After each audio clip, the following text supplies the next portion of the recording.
ये lecture number 25 है।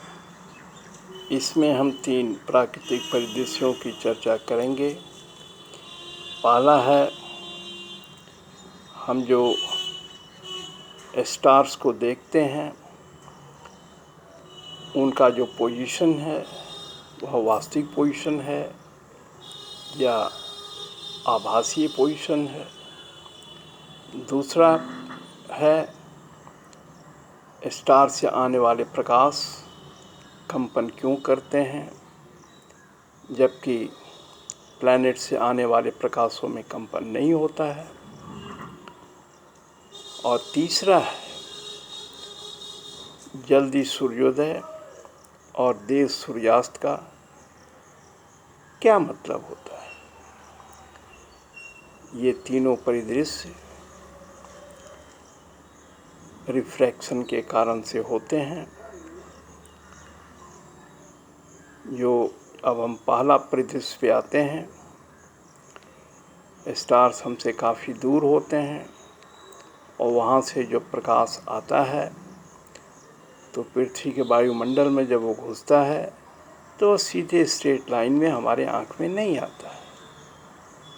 वायुमंडल में वायु के बहुत से परत बने होते हैं, हीट के कारण, डेंसिटी के कारण या अन्य कारणों से। तो इसका नतीजा ये होता है कि जो रिफ्रैक्टेड लाइट जो आती है पृथ्वी के वायुमंडल से हमारे आँखों में स्टार से, वह एक कर्व्ड पथ से आती है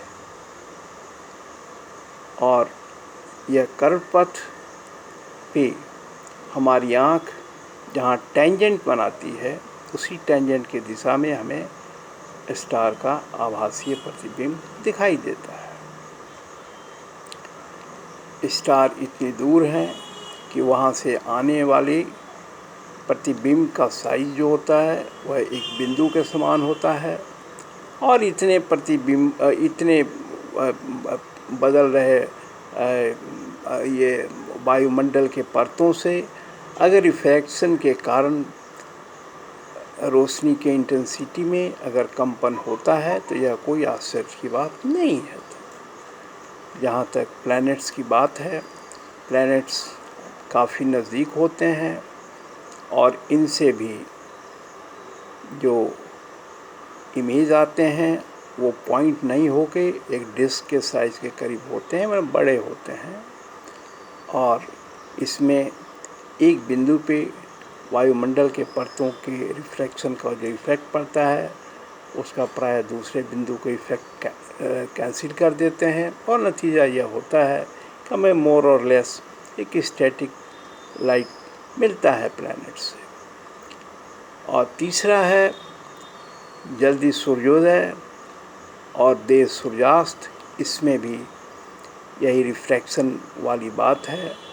डिफरेंट लेयर्स के कारण सूर्योदय नहीं होता है लेकिन उसका हमें आभासीय प्रतिबिंब पहले दिखाई देने लगता है और सूर्यास्त के समय जब वह अभी नहीं डूबा होता है हमको उसका आभासीय प्रतिबिंब जो है वह डूबता नज़र आता है। इस तरह से इन तीनों प्राकृतिक परिदृश्यों के संदर्भ में हम पाते हैं कि इन सबों के पीछे वायुमंडल के भिन्न भिन्न परतों में हो रहा जो रिफ्रैक्शन होता है वही इन परिदृश्यों के बनने या ऐसे दिखाई देने का कारण है। अब हम अगले लेक्चर में कुछ और परिदृश्यों को लेकर उसके कारणों को समझने की कोशिश करेंगे। Please wait for that. धन्यवाद।